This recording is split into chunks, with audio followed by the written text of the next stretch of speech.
Victorian society had a deep appetite for the unusual. As photography gained precision and P.T. Barnum turned curiosity into a booming spectacle, the public was invited to stare. The obsession didn't end under circus tents. Inside quiet homes, magic lanterns and stereoscopes brought these figures into unsettling focus. What follows revisits people once treated as attractions instead of lives. Their stories deserve respect. With that understanding, the countdown begins at number 15 and reclaims their humanity long ignored forever. Number 15, Lazarus and Johannes Baptista, Colorado.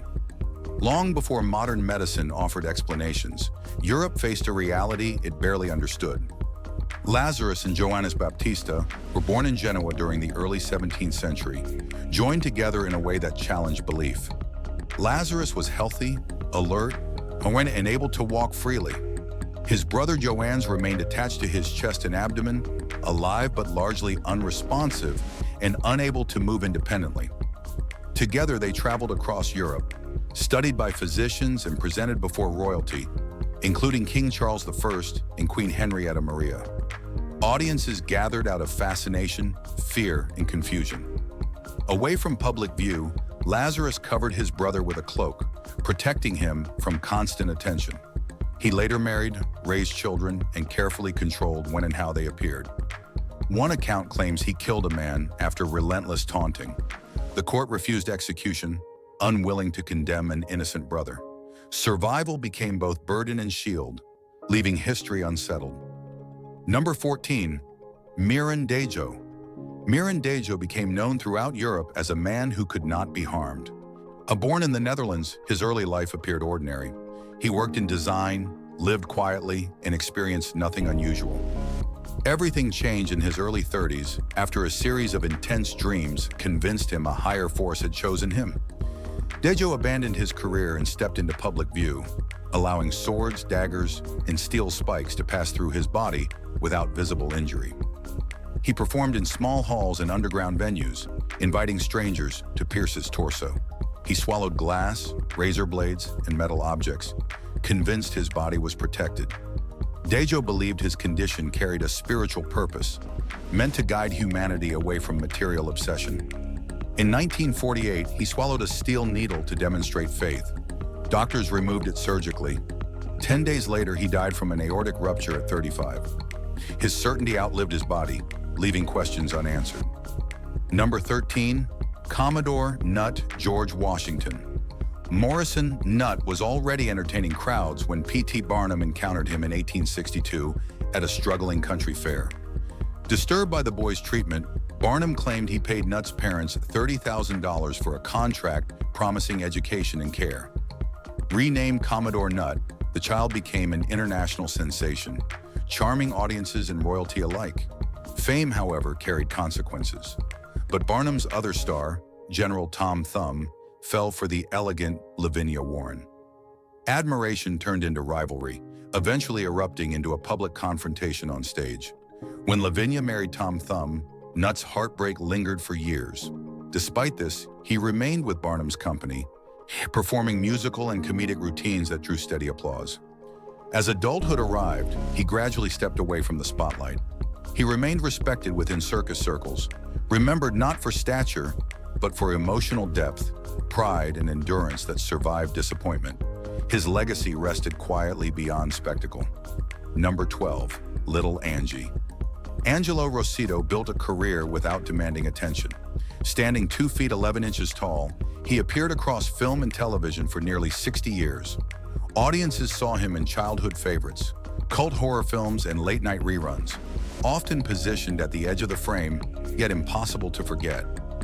While many performers from Freaks vanished, Rossito continued working.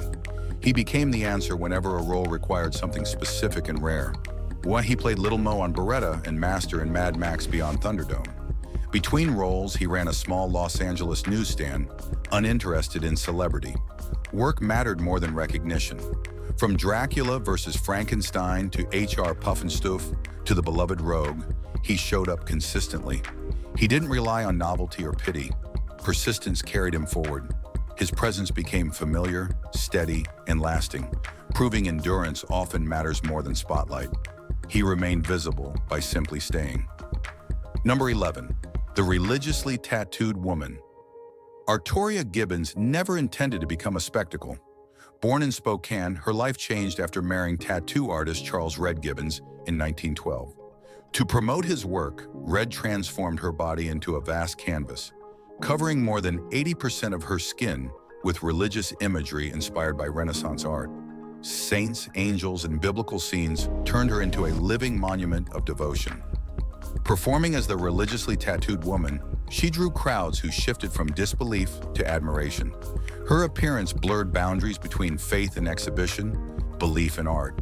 She toured carnivals, fairs, and major productions with Ringling Brothers and Barnum.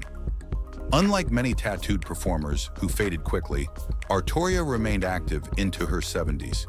She retired in 1981 after nearly 70 years on the road. Passing away in 1985, she became one of the last living symbols of a disappearing era rooted in belief. Number 10. Nora Hildebrandt. Nora Hildebrandt never volunteered for notoriety. It arrived quietly, needle by needle. Born in 1857, she grew up in the presence of her father's work. Martin Hildebrandt was America's earliest tattoo artist. And when clients were scarce, his daughter's skin carried the practice forward. By her 20s, more than 300 designs covered her body, each applied by hand. When she appeared at Bunnell's Museum in 1882, the reaction was immediate. Victorian audiences were unprepared to see a woman marked in ways once reserved for soldiers and sailors. She didn't flinch. Touring later with Barnum and Bailey, Nora presented herself with calm assurance, letting curiosity fade into respect. What society once labeled improper became a deliberate display. She passed away in 1893. Still young, but the shift she caused endured. Tattoos stopped belonging solely to outsiders. Expression entered performance. Nora didn't ask for a legacy, but she left one written permanently into history. Number 9. Grady Stiles Jr. Grady Stiles Jr. He lived inside the carnival from birth, shaped by it and trapped within it. Born with ectrodactyly, his hands and feet formed claw-like shapes that earned him the name Lobster Boy. A wheelchair supported his lower body, while his arms carried strength and tension. Crowds watched him perform, but fear lived off stage. Alcohol sharpened his temper, and family members learned caution early. In 1978, when his daughter planned to marry against his wishes, Stiles shot her fiancé the night before the ceremony. He admitted guilt, yet avoided prison after a judge ruled incarceration impractical. Probation followed. The household never found peace. Years later, his wife, Mary Teresa, reached a breaking point. She arranged his death through a teenage carnival worker. In 1993, Stiles was killed inside his own home. His story didn't end in applause or sympathy. It ended in exhaustion, violence, and a cycle that never loosened its grip. Number 8. African dwarf Tommy Thomas Dilward stepped onto stages that weren't built for him and stayed anyway. Born a black man under 3 feet tall in the 1840s, his presence alone challenged expectations. Performing under shifting names like African Tom Thumb and African Dwarf Tommy, he danced, sang, and joked through minstrel shows dominated by white performers. While others wore burnt cork and caricatured black life, Dilward stood beside them, real and unignorable. He appeared with Christie's Minstrels, Bryant's, and Wood's companies, often the only black name on the program. Rather than fade into the background, he pulled focus. Some credit him with popularizing the phrase hunky-dory.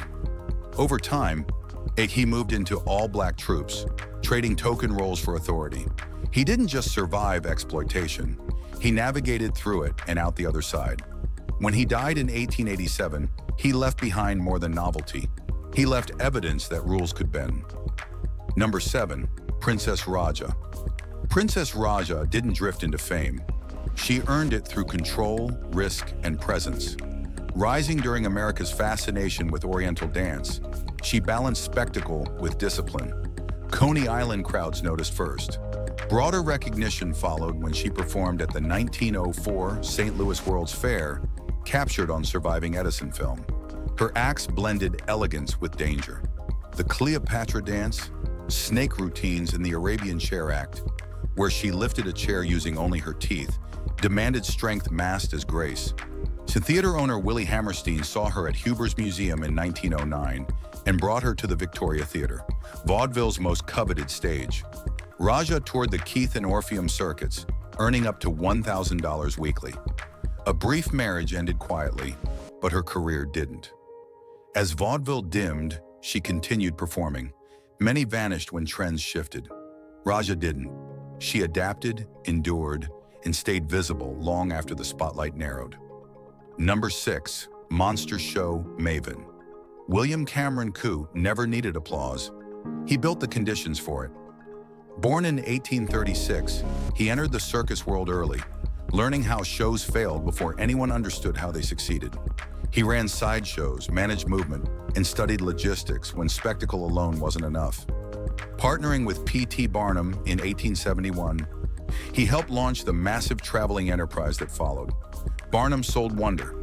The Coo solved the movement. He designed the first circus train, replacing wagons with rail cars and shrinking the country overnight. He introduced the multi-ring format, allowing thousands to watch simultaneously. After leaving Barnum, Coo continued experimenting, opening United Monster shows, traveling aquariums, and Wild West exhibitions. Wealth never followed him, and fame passed elsewhere. Still, every circus that came after relied on his systems. He wasn't remembered for personality or flair. He was remembered quietly through repetition. The industry moved because he taught it how. Number 5, the Candy Kids. Gene Bragg's story began in Austria in 1869, where he performed under the name Prince Kibri, charming European audiences with quick wit and timing. Across the ocean, Inez Lewis, a little person from Iowa, was making her own mark as a singer and dancer. When they met, the chemistry was instant. They married around 1905 and built a two-person act that blended humor, music, and movement, performing as the Candy Kids. Their popularity caught the eye of the John G. Woodward Candy Company, which turned them into the cheerful faces of its advertising campaign. Posters, product tins, and live appearances made them miniature celebrities. Away from the stage, they built a perfectly scaled home in Council Bluffs, Iowa, designed to fit their proportions exactly, a landmark still standing today. Gene died in 1944. Inez carried their legacy for another 20 years. They weren't freaks.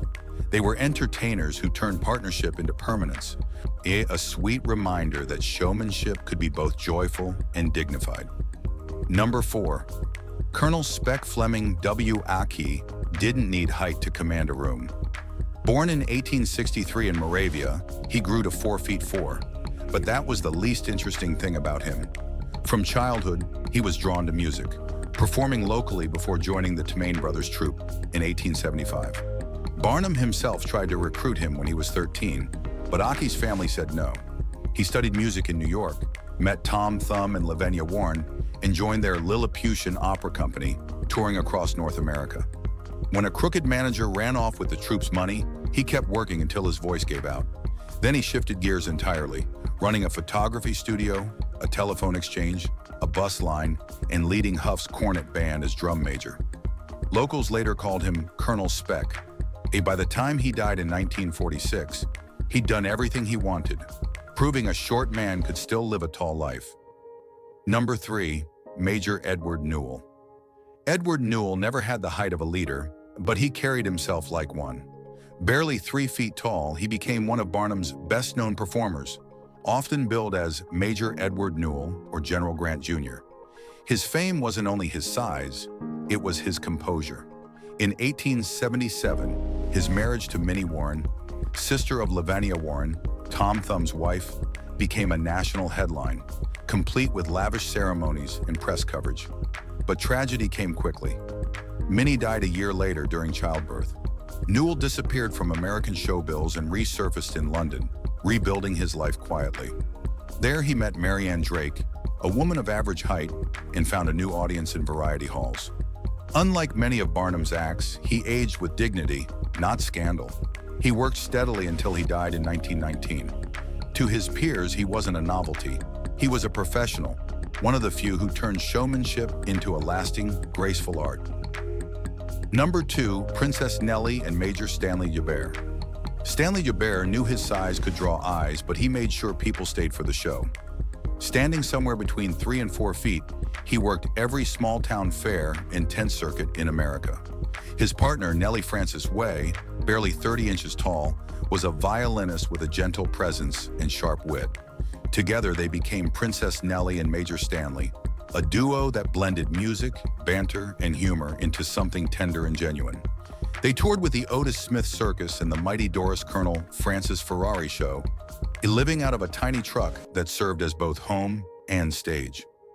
When the Depression dimmed the circus lights, they settled in Waterford, Connecticut, in a 10 by 30-foot house they built for themselves. Nellie passed away in 1941.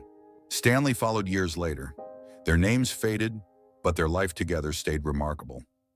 Number 1, Commandante of the Carnival. William Morgan's story doesn't sound real, but it is. He wasn't raised to be a revolutionary. He ran away from Ohio as a teenager to join the circus, sword swallowing, elephant wrangling, sideshow stuff. But after a prison stint and a few dark turns, he vanished, then resurfaced in the Cuban mountains with a rifle and a new identity. El Mayo, they called him.